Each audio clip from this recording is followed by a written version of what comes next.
for me, this was the revelation. I didn't get into this business by being an airhead or a screwball. My attitude was always, if it's real, it can take the pressure. You know, you don't have to pussyfoot around the real thing. If they're telling you, you know, oh, you must lower your voice and avert your gaze or this and that, then you're probably in the presence of crap. Because the real thing is real. It doesn't demand that you adjust your opinion to suit it. It's real. That means it is preeminent. That means it sets the agenda. And I studied yoga, I wandered around in the East, I was fast shuffled by beady-eyed little men in dhoties. I know the whole spiritual supermarket and rigmarole, and I find nothing there to interest me on the level of, 5 grams of psilocybin mushrooms in silent darkness. I mean, that's where the pedal meets the metal.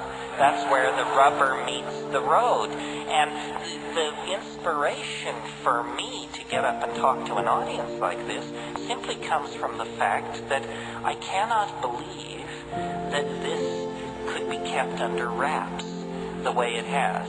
I mean, I kidded with you earlier that they would make sex illegal if they could. Well, they can't, so it isn't. But the psychedelic experience is as central to understanding your humanness as having sex, or having a child, or having responsibilities, or having hopes and dreams, and yet it is illegal. We are somehow told we are infantilized. We're told, you can wander around within the sanctioned playpen of ordinary consciousness, and we have some intoxicants over here if you want to mess yourself up. We've got some scotch here and some tobacco and red meat and some sugar and a little TV and so forth and so on. But these boundary-dissolving hallucinogens that give you a sense of unity with your fellow man and nature are somehow forbidden.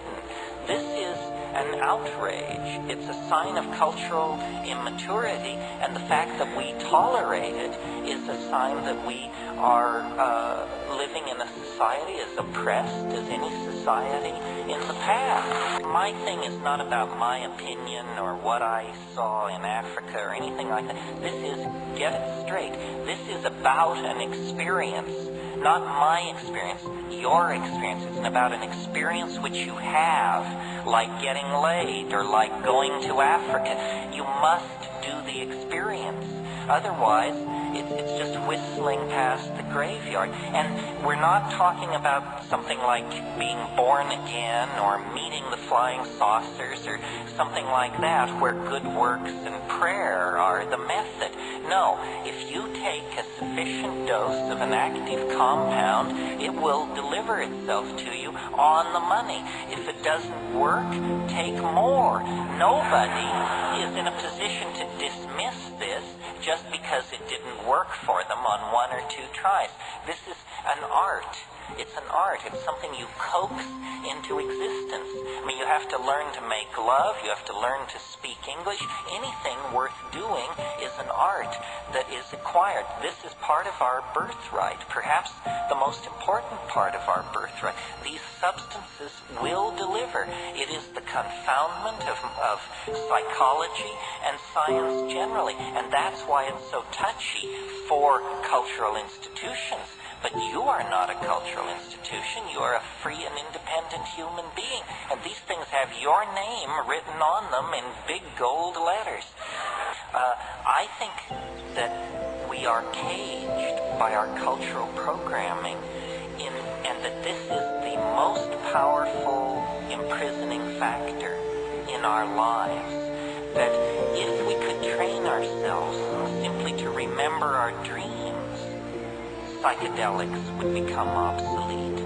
If we could train ourselves simply to pay attention to our ordinary states of consciousness as we live through our days and nights, culture is a mass hallucination. And when you step outside the mass hallucination, you see it for what it is worth.